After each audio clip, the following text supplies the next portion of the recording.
Assalamualaikum warahmatullahi wabarakatuh.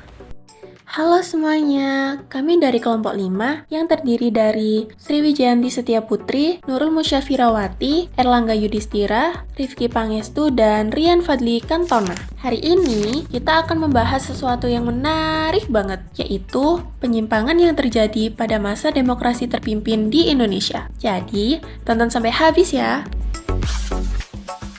Bayangkan, kalau semua keputusan negara cuma ditentukan oleh satu orang. Wah, gimana jadinya ya? Nah, itulah yang terjadi saat demokrasi terpimpin 1959 sampai 1965. Ada banyak penyimpangan yang bikin sistem pemerintahan gak seimbang. Apa aja sih? Yuk kita bahas. Nah, yang pertama adalah pembentukan Majelis Permusyawaratan Rakyat Sementara atau disingkat dengan MPRS, dan DPR gotong royong yang disingkat dengan DPR-GR. Seharusnya anggota MPRS itu dipilih lewat pemilu atau pemilihan umum. Akan tetapi, Soekarno malah menunjuknya langsung. Ini bikin legislatif semakin lemah dan kekuasaan semakin terpusat di presiden saja.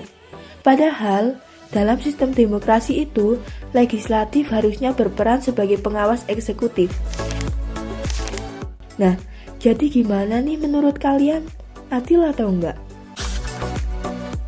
Selanjutnya, Pancasila ditafsirkan secara terpisah. Sila keempat yang berbunyi kerakyatan yang dipimpin oleh hikmat kebijaksanaan dalam permusyawaratan perwakilan dan dijadikan dasar utama. Sayangnya bukannya musyawarah, kekuasaan malah makin terpusat. Kebebasan berpendapat pun jadi terbatas. Media juga dikendalikan, sehingga rakyat hanya mendengar satu sudut pandang saja.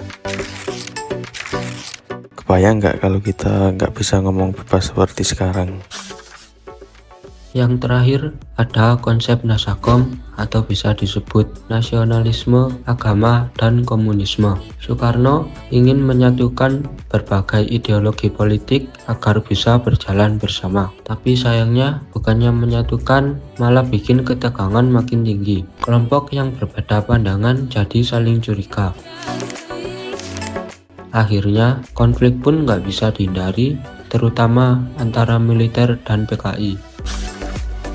Nah, selain itu juga, kebebasan politik juga sangat terbatas pada masa ini. Soekarno lebih mengutamakan stabilitas negara. Namun, hal itu justru mengarah pada pembatasan terhadap kebebasan partai politik dan kebebasan pers. Semua partai besar harus tunduk pada garis pemerintahan dan media massa dikendalikan untuk mendukung kebijakan pemerintah. Sehingga pembatasan ini dapat menghilangkan ruang untuk kritikan atau alternatif terhadap ideologi. Padahal dalam sistem demokrasi itu, partisipasi politik dan kebebasan media adalah hal yang sangat penting.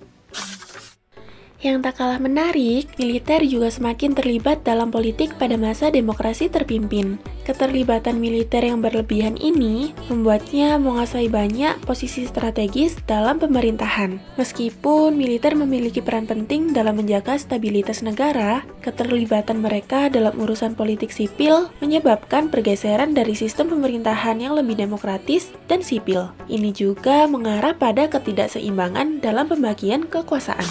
Buat kalian yang mau tahu lebih lanjut, bisa cek sumber-sumber yang kami gunakan dalam video ini ya. Nah, itu tadi beberapa penyimpangan yang terjadi di era demokrasi terpimpin. Awalnya sih buat memperkuat bangsa, tapi malah bikin sistem pemerintahan jadi nggak seimbang. Gimana menurut kalian? Apa sistem pemerintahan sekarang udah lebih baik? Atau masih ada yang perlu dibenahin lagi? Yuk! Tulis pendapat kalian di kolom komentar. Jangan lupa tekan tombol like, subscribe, dan nyalain lonceng notifikasinya. Biar gak ketinggalan video seru lainnya. See you!